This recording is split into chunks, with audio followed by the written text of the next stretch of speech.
if she wants, okay, you are not all the rest.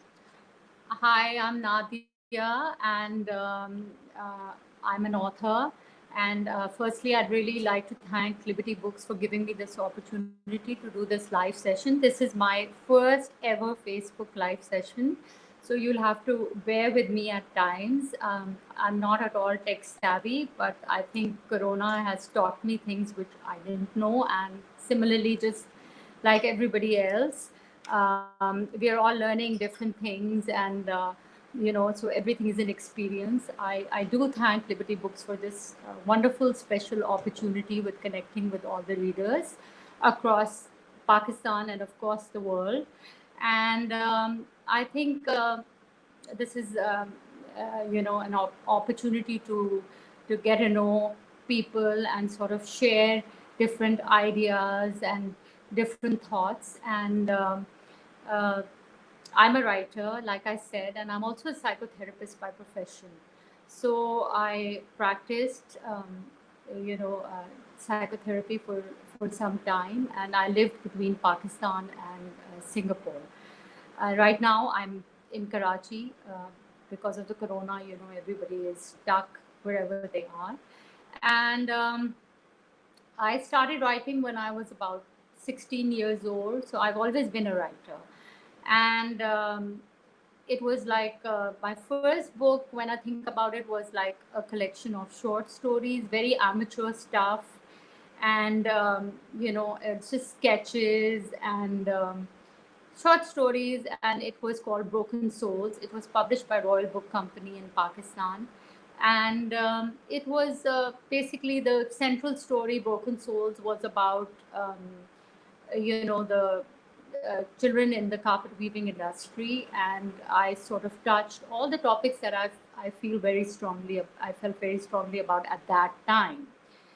Later on, I wrote a novel. I think it was about in 2007. I wrote a novel, which was a mainstream novel called Kolachi Dreams. And this was like a racy novel, with a lot of, different characters, and, a terrorist, a housewife.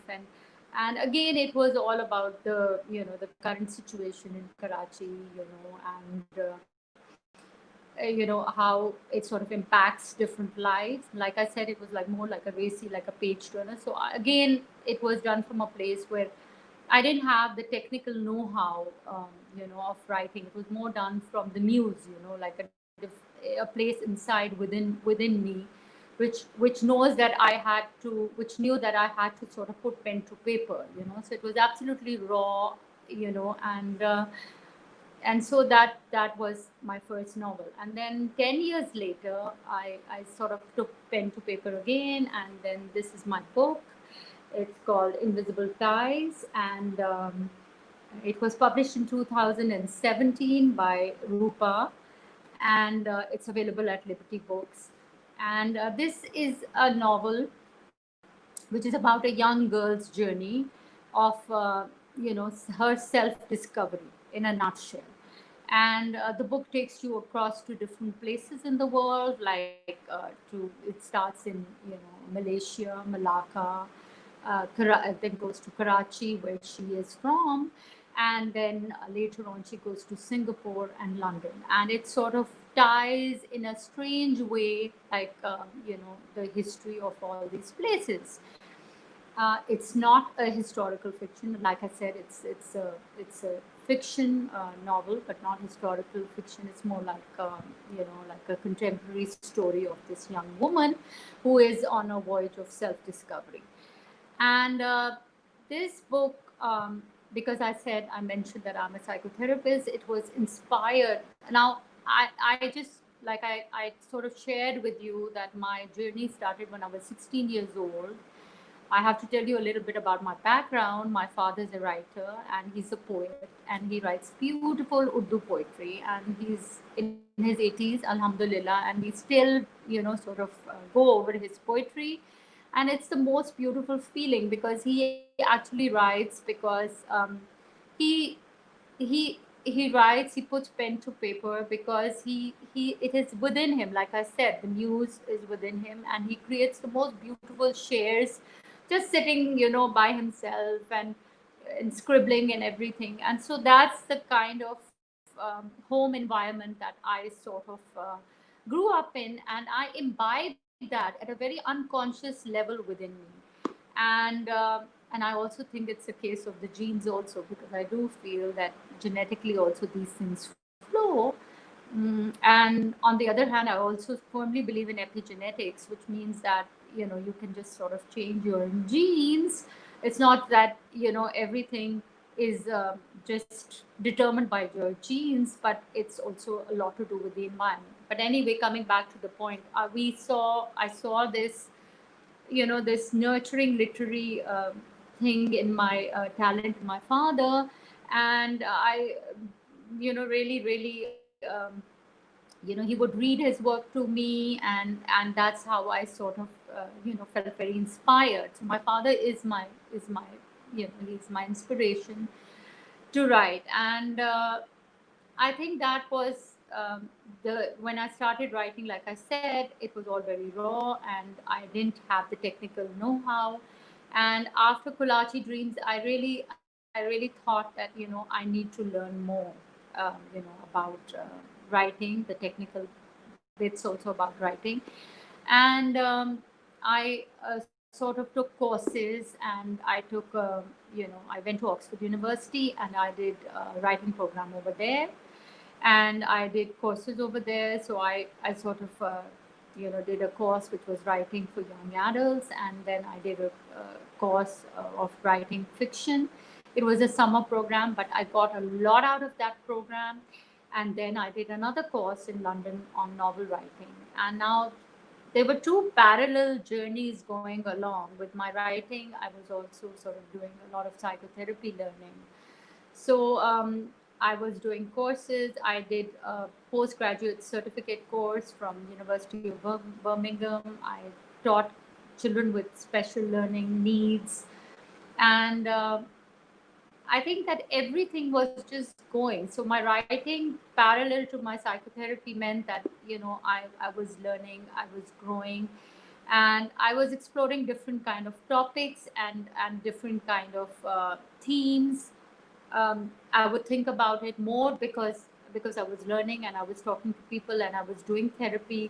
It was all sort of gelling in, and everything was making more sense because I could sort of explore different characters and different, because I was exposed to different people. Though I wasn't writing nonfiction, but I think we take a lot of inspiration from different people that we meet in real life. After all, writing is all about, it has to come from reality. So there is a strong link between writing and what we actually experience. So that was my inspiration. And I think a turning point in my life where my writing was concerned was the fact that, seeing my father, like I said, since he was my inspiration, I did feel that it's really good that that one has to think about. Like I said, I did not have the knowledge before. I didn't have the technical aspect of how to write and everything. So I kind of sort of developed by learning how to write. And I think that is very very important for, I think, everyone, to sort of understand that this is a lifelong journey. Like it is a lifelong journey. And we have to think about opening ourselves to new experiences, and nothing is really fixed. And if we understand that there is a fluidity in life, and of course in writing very much so, I think it's the process becomes much easier. And then we go much we go less harder on ourselves. Like there is not a hard and fixed rule for writing. In my opinion, I just feel, this is my humble opinion, that I feel that if you go easy on yourself, the work flows. And the work flows. And if you also realize that you're just you don't go very hard, that you just got to create that perfect masterpiece the first time you just start writing, then I think it's much easier that way. that the words will flow. I know this, we all get very frustrated when words are not flowing and things are just not falling into place. So I think that's something that I learned on my journey of writing. And now coming back to my novel, so the story, like I was saying, of Invisible Ties is about this girl who is on her journey of self discovery. And she travels from different places, like she travels to different places. It's a story about migration, it's a story of marriage, it's a story of love, longing. And like I said, it's a story of more self acceptance, and most important for us to actually self love, to experience that self love. And the girl has a very troubled and the story has a very, I think, very very important theme of mental health. And it was like, when I started writing it, about it was published, like I said, in 2017. I think I spent about 4 years of my life writing this book. And I got very inspired. I was doing my master's in Singapore in psychotherapy, and I got very inspired while I was working on my thesis about early childhood attachments, and how they actually form a template of what life is going to be like, when we just grow up. And this is like the psychodynamic way of looking at psychodynamic therapy, which looks at past, like post Freudian, So that really inspired me, and I was working on early attachments, and I thought about creating this character Noor Kamal, who is the protagonist of my book Invisible Ties. And I thought, this is going to be an interesting kind of character, where I'm going to probably set, let's say, the story in 2000, where Karachi is very volatile, very unstable. And then this girl also has a childhood which is not very nurturing. Her mother does never has time for her. Mother is a flighty socialite. The father is a workaholic, and so the girl is growing up in an environment where she's brought up by the servants and the staff.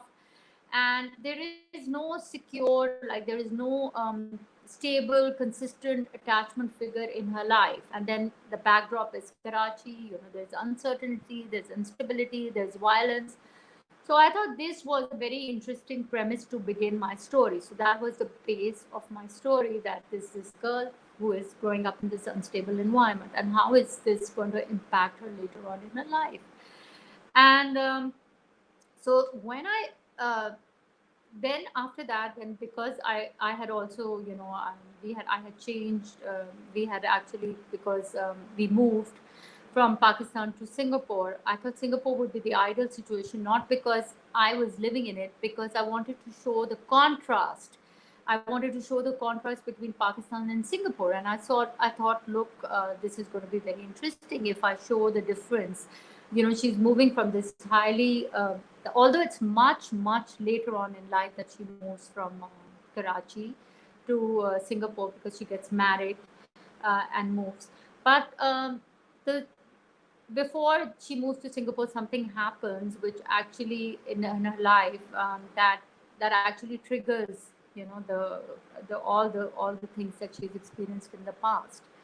And when she moves to Singapore, expecting that her life is, going to start, afresh, new, she has this instability, this kind of uncertainty about, her husband, because it's an arranged marriage and she doesn't really know her husband that well.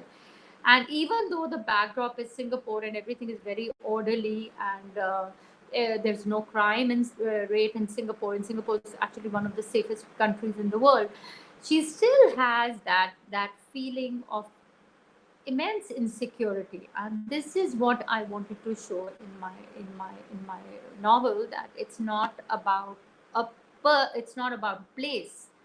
That we think that, just because we're going to go to some place, we're just going to, things are just automatically going to fit in. And it's actually about the person. And I think why I wanted to raise this was because we are facing one of the most difficult situations in our lives today, which is coronavirus, and it's like rampant. It's a phenomenon which is all over the world, and it's something now. It's testing our mental health in a big way, and so we see people who are extremely resilient, and on the other hand, we also see people who become very fragile. And this is a test. This is a real test for us because when you're in isolation, of course you have this wonderful opportunity of self reflection and growth, but at the same time there is that isolation and that cut off feeling. And so many people who are already on the brink, or they have depression, or they have anxiety, and they have other no, I'm not talking about the serious cases, I'm just talking about anyone. And because I don't like to label mental illnesses and everything like that, I'm just talking from a very general kind of point of view for anyone, like for any, even because there is no such thing as normal, so I don't like using the label normal. I think this is just the new normal. Whatever is works for everyone is normal. But mental illness is something which is very we faced by a situation, like I said, which is actually testing us in different ways. And I think that in that sense, we need to understand that we need to sort of confront all what is confront, sort of realize, have greater self awareness, have greater self realization, have someone to talk to, because that is very important. And I think, like I said, this is a test of our resilience. And going back to my story, my protagonist is actually faced by, because I said she had an insecure childhood, and she slowly, when she realizes that it's not the place, it's actually me, and I have to start working on myself, she decides to do a course in psychotherapy, which which would probably, because she knows that there is a need somewhere. I have these gaps, and I need to sort of understand what's going on within me, things that are lying dormant, things that we are not ready to face, you know and things which actually, with greater self awareness, come to our foreground very slowly and very gradually. And so, like I said, with psychotherapy, which is a talking treatment, with communication, a lot of things happen within her. And like I said, because of coronavirus, I think the mental health has just come to the foreground in a big way, because we don't take mental health very seriously, because if it's a physical illness, it's so much easier to sort of diagnose and to see, okay, हाथ में दर्द है या sir में दर्द है, गोली ले लो. But many times, people suffer in silence, and many times a lot of people think that it's very weak if you do not, um, you know, um, if you really show that something is wrong with you, or something is. So these are all kind of conditioning that we've learned. But I think in the new context, I mean, I feel that it's extremely important that we sort of realize that there is, like I said, there is no such thing as the normal. It's only the normal that works for you. But at the same time, we need to understand that it's not, we need to cry out for help, we need to seek help, we need to talk to people, we need to connect in different ways, like just like we're doing right now. And we need to be authentic to to whatever we are feeling, because that in itself is healing. When you come to that first you know um, self realization that I need to work on on something, and then you can go for different kind of things. You can go for meditation, you can go for, like I said, even talking to people about it, people who you really care about, and who care about you. And so it's like, it's what's going on, because it is difficult when something has gone for so long. We need to it comes slowly into the into our awareness, and it's a process. It's so we can't really hurry it. All we can do is go with the flow of the process and be open to everything which comes along with this journey. And it is so the book itself was, like I said, Invisible Ties talks about different themes, and it sort of the mental health theme is a very very important theme in my book. And I really sort of it has given me, the journey has been immense. It's been launched in different places. I launched it in Singapore with the NUS, and then launched it at different literary festivals and different places. And I'm now thinking of now moving on. And again, moving on is kind of difficult because, like I said, it's a fluid process, and I'm also, sort of exploring different themes, and I do want to grow. I think that is so important. So, like I said, I after Broken Souls was a standalone book of short stories. Then Kilgalachi Dreams again is a standalone book of you know of like I said, it was my first novel, so my first experience. And I think Invisible Ties is again a standalone book, which I said explores different themes. And now when I'm thinking about my next book, of course, it gives me that feeling of euphoric joy. But just thinking about all the work that's going into it, it is a bit daunting. But at the same time, I'm like, thinking of opening myself to different, like I said, themes. And because our world is changing, and so am I. And I think it's important to just think about those things.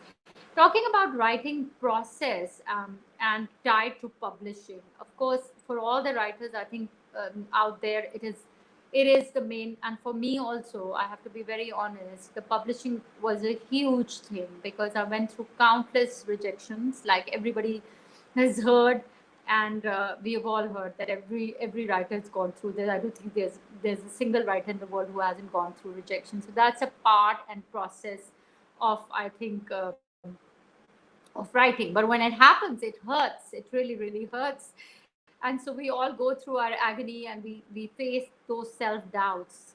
And so it is a very very, I mean, I hear everyone who's experiencing this, because I mean, I think everybody, like I said, every writer who writes wants to be published, wants that kind of recognition, writes for that kind of, becoming the next, whatever, J.K. Rowling or whatever.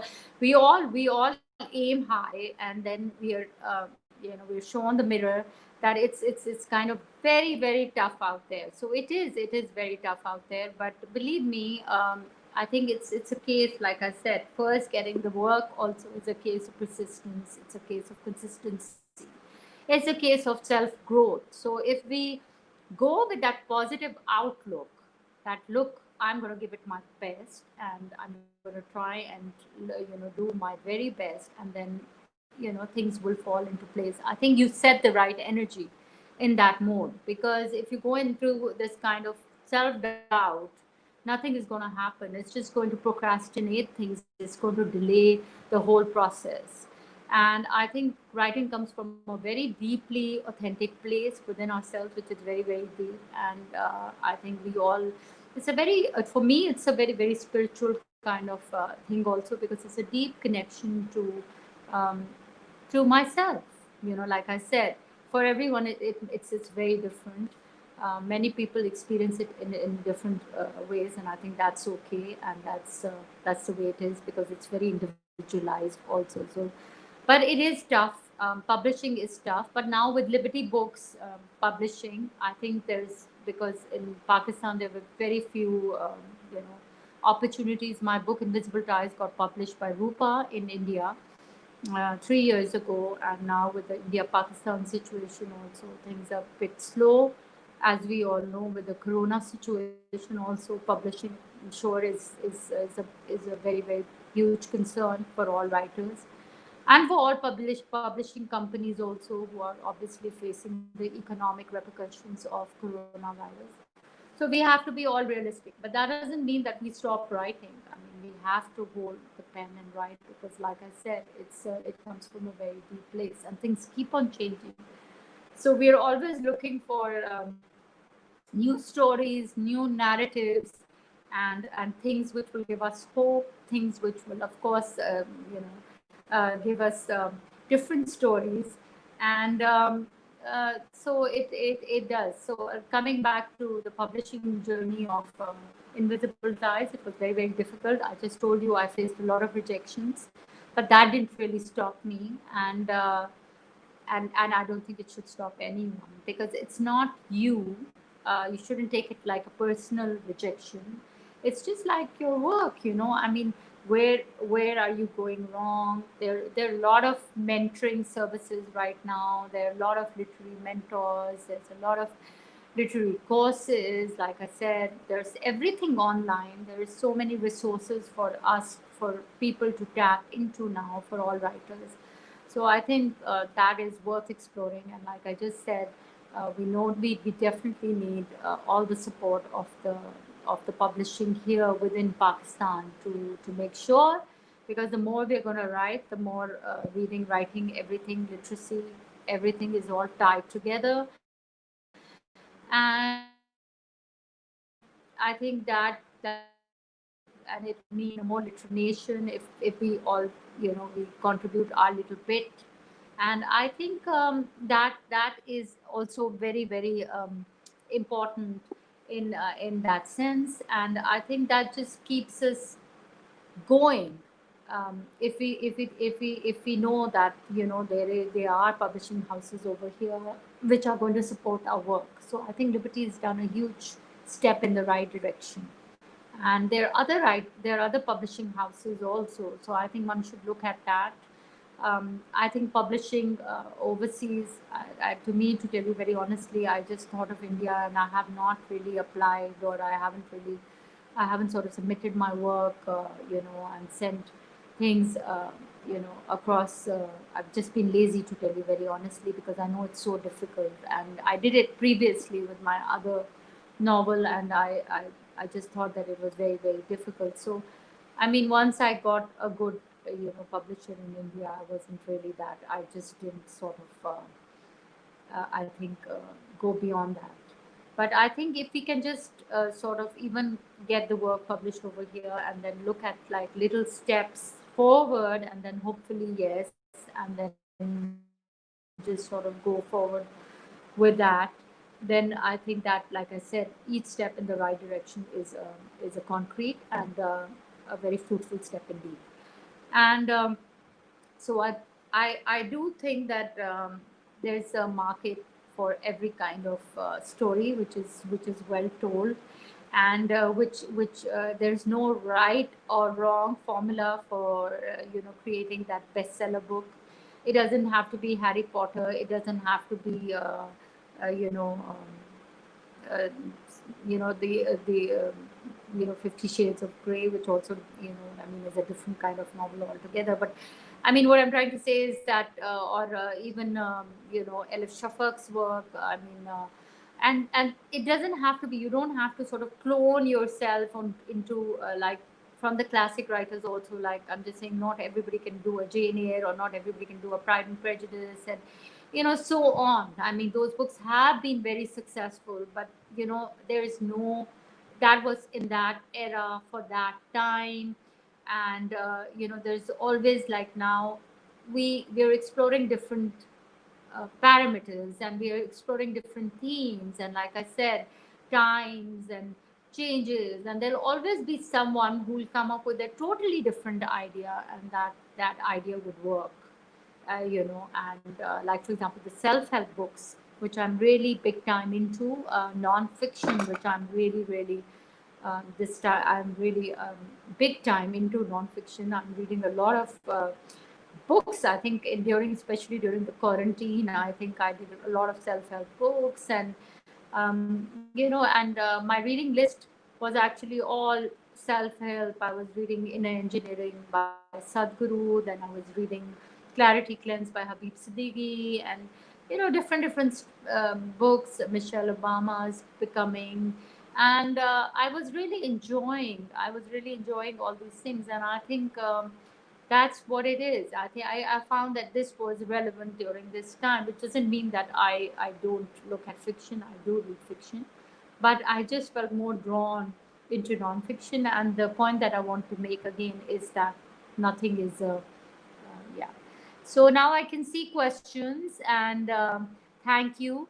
I see Muti's question, which says that how can we improve writing from scratch? So I think, Muti, like I said, that first just go with the free flow, which means that try and write as much as you can. And I think then after that, take time to sort of then like for me, what works is, I write the first draft pretty much in free flow, and then then I look at the work very closely, and then I literally make points where I feel that I need to work on this, I need to work on this is making sense, what should the sequence be like.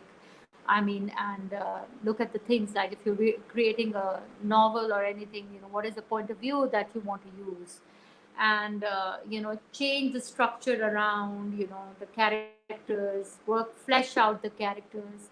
That's very, very important. So who's the protagonist, and so those things. But you could do, for me, free flow works. Okay, so this is a question from Maniba. Well, I've written 3 books so far, and my first book, like I said, was Broken Souls, which was a book of short stories, and then my first novel was Kolachi Dreams, which was published in 2007, and then there's Invisible Ties, which was published in 2017. So there are 3 books that I've written so far. Okay.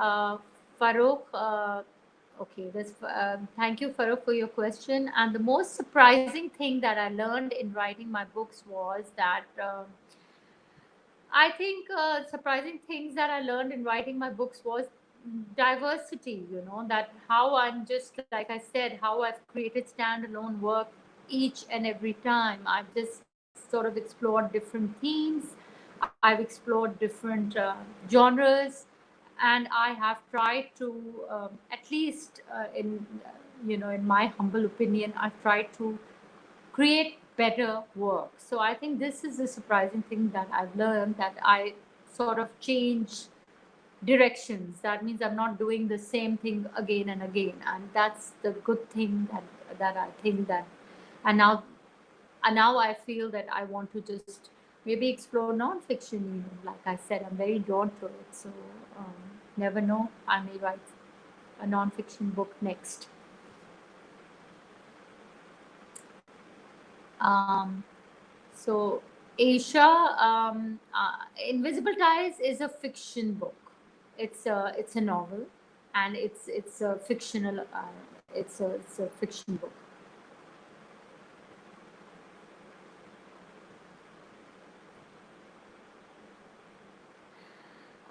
Okay.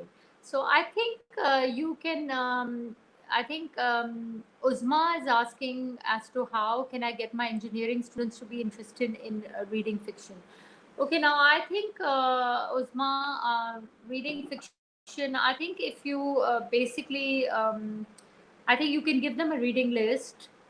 You can sort of engage and sort of share your own ideas. Find out what sort of even newspapers are a great thing to start with, because I think newspapers used to have short stories and things like that, and that is very good. Magazines, things like that. You can just find out what is actually interesting for your students. So I mean, it's a great place to, and there are so many books now, I think, which, like I just told you, like self-help books, for instance, which are also kind of fictional accounts also, which are like very relevant to our real life situations. So like a lot of people are writing like fiction books on corona situation today, And I think those are very relevant, and a lot of people are drawn to reading those books. Those books are not non-fiction accounts of coronavirus situation. These are fictional accounts, but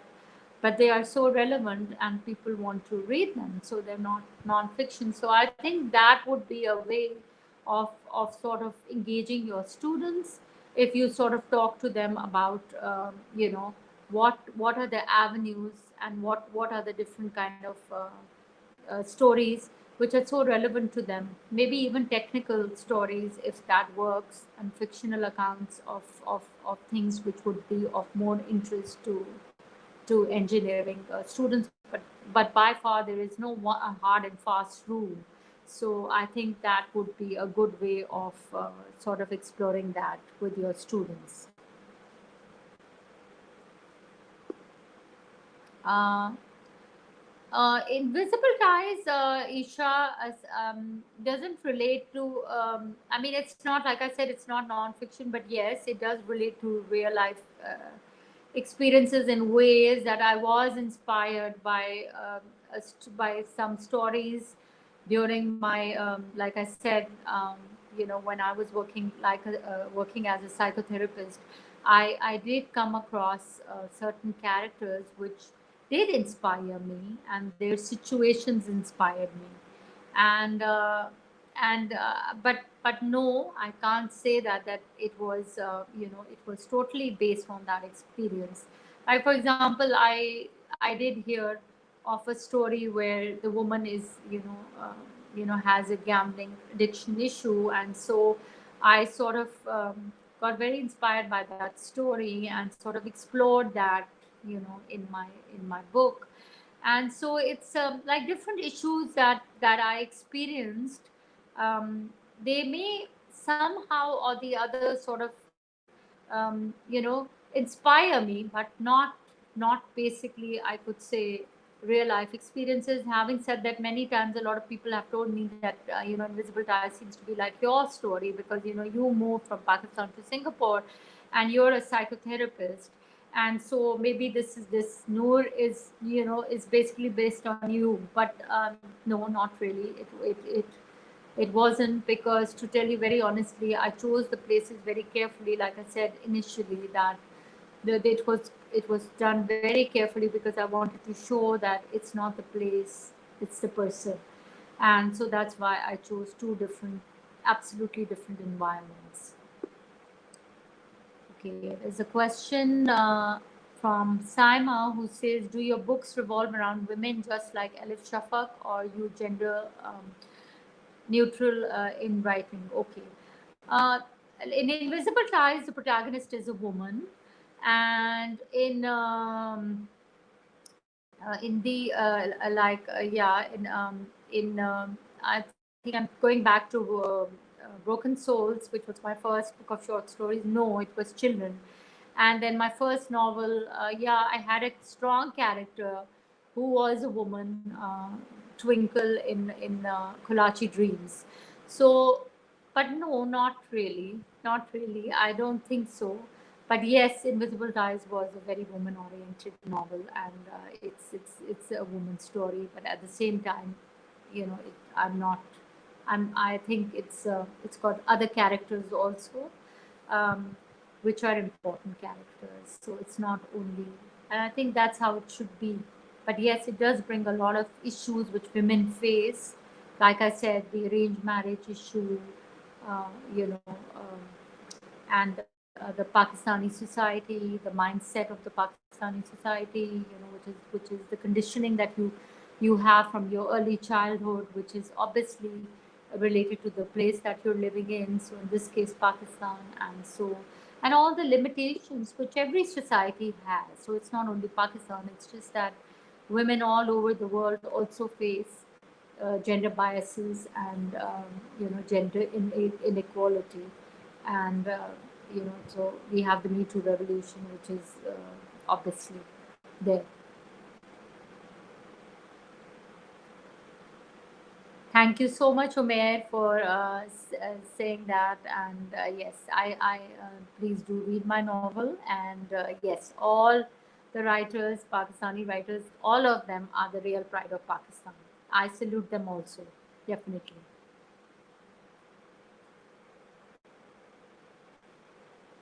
So, is that all the questions, or any other question that anyone wants to ask me at this point? Okay. So, thank you very much for this wonderful session, and I really enjoyed it, and I hope you enjoyed it too. And I thank once again Liberty Books. Thank you very, very much for the opportunity, for this wonderful opportunity of connecting to, like I said, readers all over the world. And definitely, it was such a joy to have this platform, and it's definitely got me out of my reservations about going live. So thank you so much, Liberty Books, and thank you everyone from the bottom of my heart. Have a great day and stay safe and stay well. Thank you. Thanks.